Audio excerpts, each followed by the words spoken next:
Ever wondered how much Airbnb property actually makes? You might have seen some expectations online or you read some articles and it gave you some spread. Well, you're lucky because today I will show you the detailed breakdown of running Airbnb property with history. As a real estate agency, one of our clients with whom many years ago we bought a flat. The flat was in Florence, they lived in it for a while, but then they turned it into an Airbnb property. And as the time progresses, some things happens in life and then they're selling the property. We will be doing the sale and I'm doing this not to sell the flat, but to show you the real numbers of the investment property. Because it's a one which is on Airbnb, we have most of the data. I can't tell you it's 100% correct because I didn't triple check all of them, but it seems accurate. I will show you what type of property it is, where is it located, what are the numbers, what is the vacancy rate, and what would be a fair purchase price to ask for. These are the things we always do as a real estate agency, and because this one is a little bit unique, the fact that it's fully Airbnb, I thought to share this insight to know what type of revenues to expect on a successful Airbnb property investment. Are you ready? Okay, let's go. I have the property here on Airbnb. It is similarly also on Booking, but we will be using mainly this platform. As you see, it's a 3-bedroom property.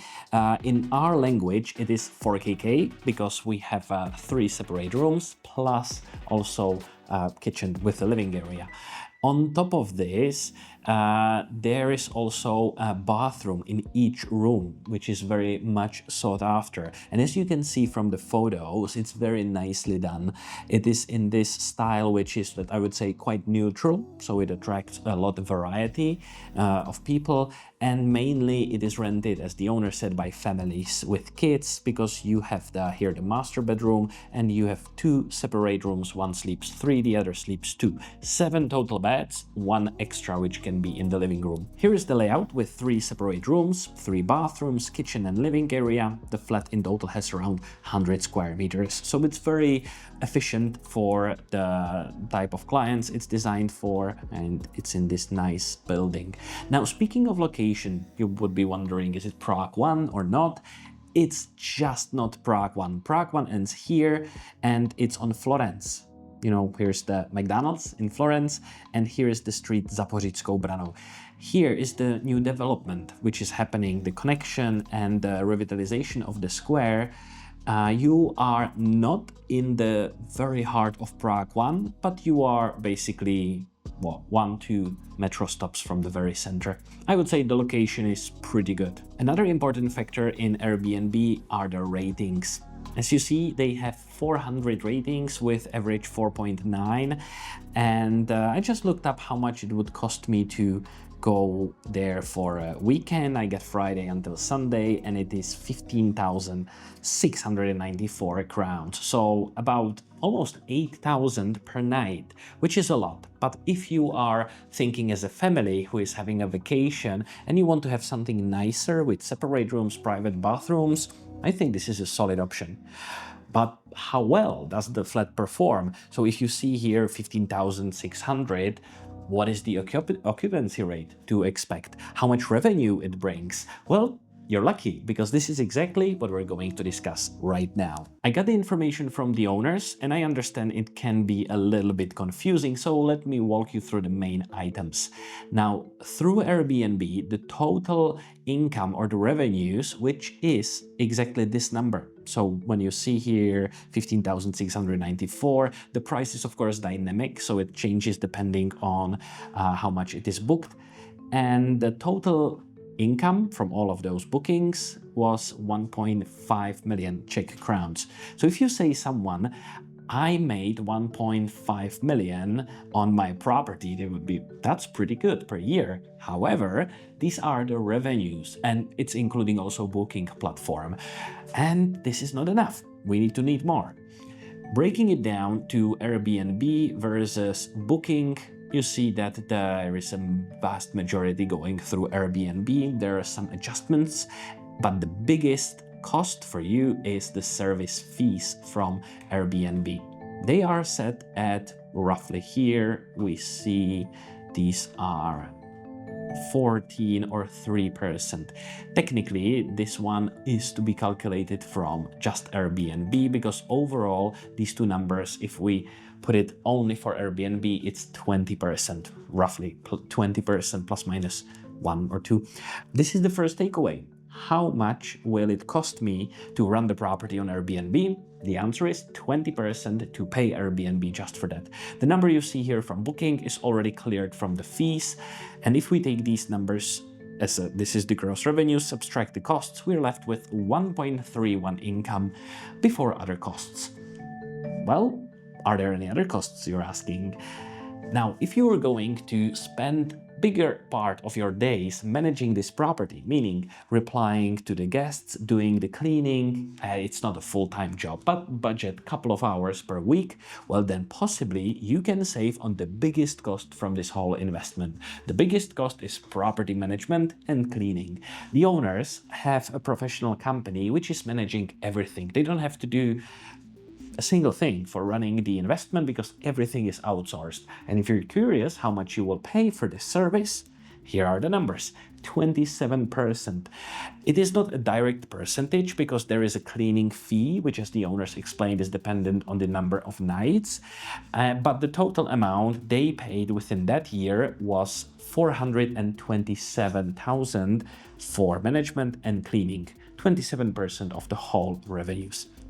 On top of this, there are building charges, which are for running the building. There are very high water deposits because obviously guests use of water, a lot of water.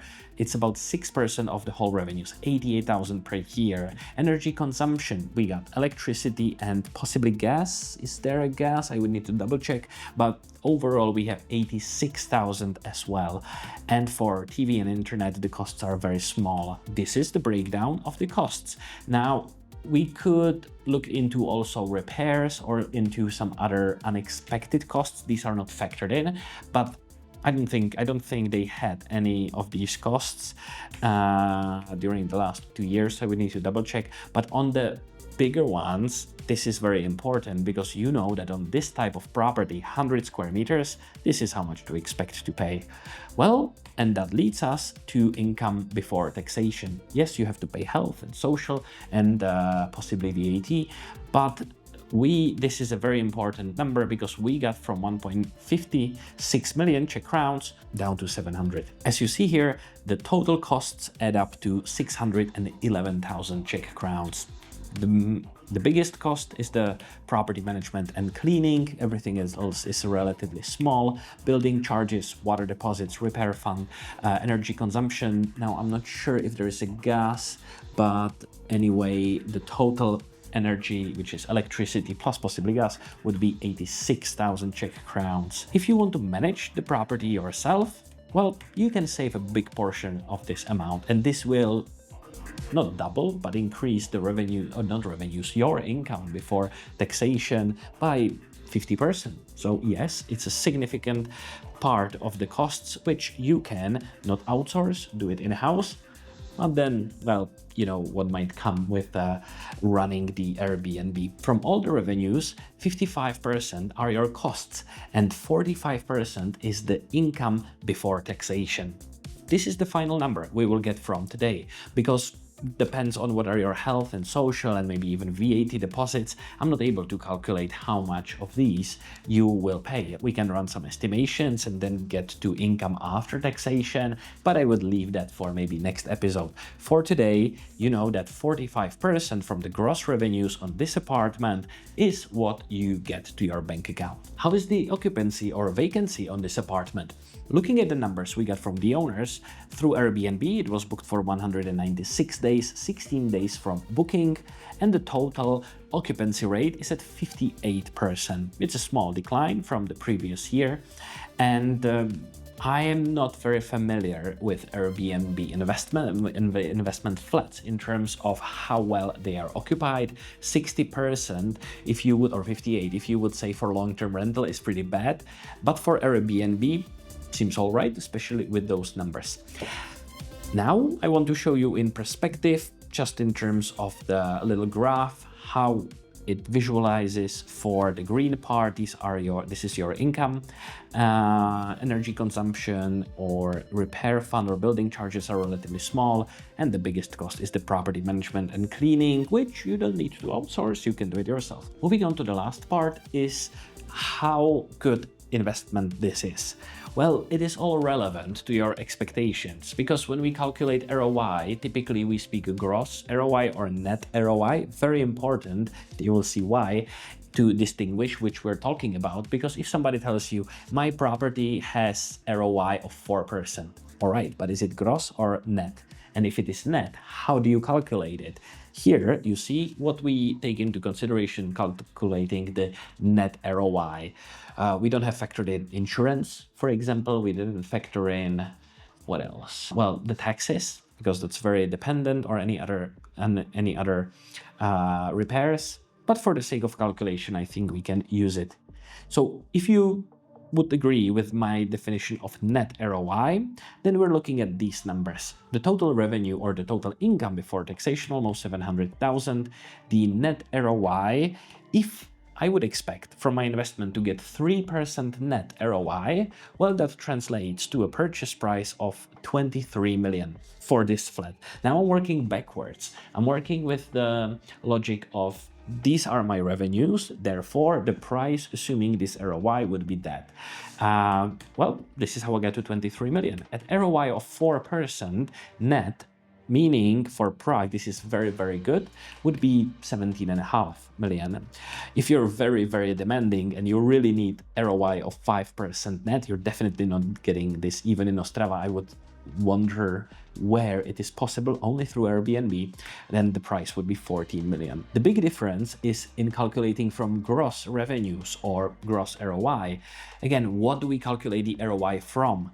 It is very important to understand the methodology or what numbers are taken into consideration. So here I took the gross revenues as the base for calculating the ROI, so the biggest number. Now, if somebody wants to manipulate with the person, then they would use, of course, gross ROI, and they can say, well, the ROI is 7%, and they would be speaking of a purchase price of 22.4 million. 55% from that is our costs. So realistically, we're looking at 45% only from the gross revenues. Anyway, I wanted to show that there are two ways how we can calculate the ROI. That would be either from gross or from net. And now I have the job of figuring out the real cost of the apartment.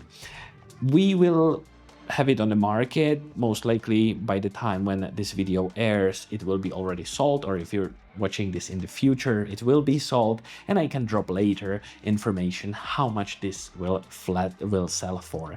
My gut feeling is it will be around 18 to 20 million Czech crowns. The numbers here support it. We will use it as a baseline for negotiating with the buyers, and this is everything I have for you today. This video was meant to show you the real numbers behind Airbnb investment. There is a lot to think about. This is a very simplified outcome, but it gives you a good idea of how well big apartment performs on Airbnb market. My name is Robin, founder of Expats Finance and Expats Reality, and we do these purchases or sales for expats. If you want to know more, don't hesitate to get in touch or simply call me. See you in the next video.